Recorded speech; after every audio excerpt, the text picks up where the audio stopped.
बिस्मिल्लाहिर्रहमानिर्रहीम। मेरा नाम डॉक्टर अहमद शान है। आप देख रहे हैं डॉक्टर अहमद शान यूट्यूब चैनल।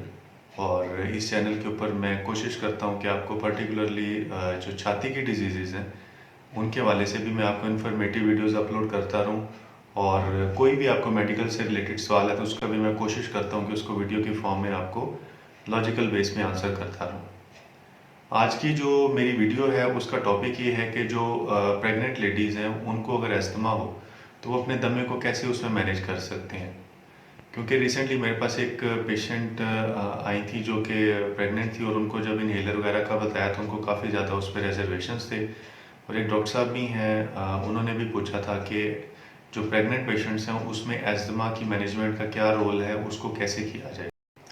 तो स्टार्ट करते हैं। तो मैं थोड़ा सा आपको अस्थमा के बारे में बता दूं कि अस्थमा एक रिवर्सिबल एक इन्फ्लेमेशन का नाम है, जो कि हमारी सांस की नालियों में सोजिश का नाम है, जो कि रिवर्स हो जाता है, यानी ठीक हो जाता है, मुकम्मल तौर पे कंट्रोल हो जाता है अगर आप उस टाइम प्रॉपरली उसकी मेडिसिन यूज़ कर लें।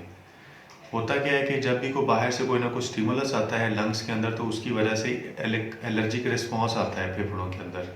और वो जो रिस्पॉन्स है उसके नतीजे में समराइज़ करते मैं आपको बताऊं कि इन्फ्लेमेशन होती है। और उस सोजिश के नतीजे में जो हमारे जो फेफड़े में जो जो छोटे छोटे सांस की नालियां हैं वो तंग होना शुरू हो जाती हैं। ये बहुत ही माइक्रोमीटर्स में होती हैं, बहुत ही ज़्यादा तंग होती हैं। तो लेकिन जब कोई ना कोई एलर्जिक रिस्पॉन्स आता है तो उसके नतीजे में और भी ज़्यादा तंग हो जाती हैं, जिसकी वजह से उस पेशेंट को सांस में प्रॉब्लम आती है, सांस की नालियाँ तंग हो जाती हैं और सीटी की आवाज़ आना शुरू हो जाती है। वो सीटी की आवाज़ आने की वजह से उस पेशेंट को और भी ज़्यादा मसले मसाइल शुरू हो जाते हैं। उसके नतीजे में उसका सांस भी ख़राब हो सकता है, उसको कफ भी हो सकती है। तो खैर ये तो कुछ डिस्कशन थी जो कि मैंने अस्थमा के ऊपर की थी। अगर हम बात करें एक हामला खातून के बारे में जो कि अस्थमा का उसको इशू चल रहा है, तो देखें जो अस्थमा है उसकी वजह से ब्लड में जो है ना ऑक्सीजन की कमी वाक़या हो सकती है।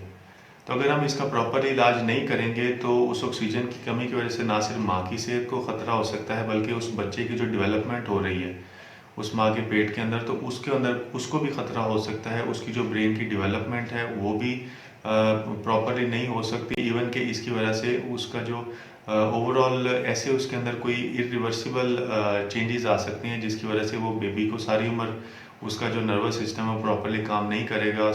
अब आते हैं अस्थमा के इलाज की तरफ। अस्थमा का जो इलाज है वो प्रॉपर सिर्फ और सिर्फ एक ही चीज़ में है और वो इनहेलर है, जो कि आपने अपने प्राइमरी डॉक्टर से प्रेस्क्राइब करके यूज़ करना है।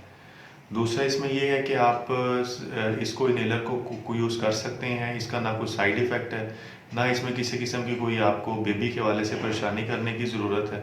क्योंकि एक चीज़ मैं आपको बताता चलो, जो इनहेलर के अंदर मेडिसिन होती है वो बिल्कुल ही माइक्रोग्राम्स में होती है और माइक्रोग्राम्स बहुत ही ज़्यादा कम मिकदार में होते हैं। वो जैसे ही आप अपना लंग्स के ज़रिए एक पफ लेते हैं तो वो सीधी वो लंग्स में जाके मेडिसिन डिस्ट्रीब्यूट हो जाती है, वहीं पे जाके वो एक्शन करती है और वहीं पे एब्जॉर्ब हो जाती है और ख़त्म हो जाती है।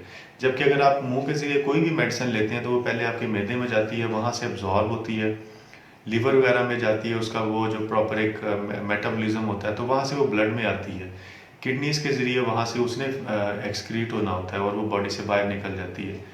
लेकिन जब आप कोई भी चीज़ जो जिसको आप मुंह के ज़रिए ले लेते हैं, जिसको आप पफ में लेते हैं, जो भी इनहेलर यूज़ करते हैं, तो वो सीधी वहीं पे जाके अब्जॉर्ब हो जाती है, सांस की नालियों को खोल देती है और इसका किसी किस्म का कोई साइड इफ़ेक्ट नहीं है। इस सांस की जब आपको सांस की तंगी होगी और आप कोया के पास चले जाएंगे तो अगर आप एंटीबायोटिक्स खा लेते हैं खासकर अपने फर्स्ट 3 महीनों के अंदर, तो वो आपका मिसकैरेज भी करवा सकते हैं। तो ये बहुत ही ज़्यादा इंपॉर्टेंट इन्फॉर्मेशन है। जब भी कभी आपको प्रेगनेंसी के दौरान आपका अस्थमा ख़राब हो तो लाजमी अपने चेस्ट स्पेशलिस्ट या फिजिशियन को दिखाएं, तो उनसे अपनी मेडिसिन प्रेस्क्राइब कराएं, इनहेलर को यूज़ करें। इसका किसी किस्म का कोई साइड इफ़ेक्ट नहीं है, बल्कि जब तक आप इनहेलर यूज़ करेंगे आपका अस्थमा वेल कंट्रोल में रहेगा। उसकी वजह से ना सिर्फ माँ की सेहत बेहतर रहेगी बल्कि जो बच्चा है जिसकी डेवलपमेंट अभी चल रही है माँ के पेट में वो भी बिल्कुल तंदुरुस्त और तवाना होगा। इसके अलावा देखें, अगर आपका कोई सवाल है इस सिलसिले के बारे में तो लाजमी आप कमेंट सेक्शन में ज़रूर कीजिएगा। और अगर आपको कोई लगे कोई ऐसे पेशेंट जिनको इसके बारे में कोई गलत फहमी है तो उनको ये बात ज़रूर पहुँचाइएगा। आपके टाइम देने का बहुत शुक्रिया। डॉक्टर अहमद शान साइनिंग ऑफ। अल्लाह हाफिज़।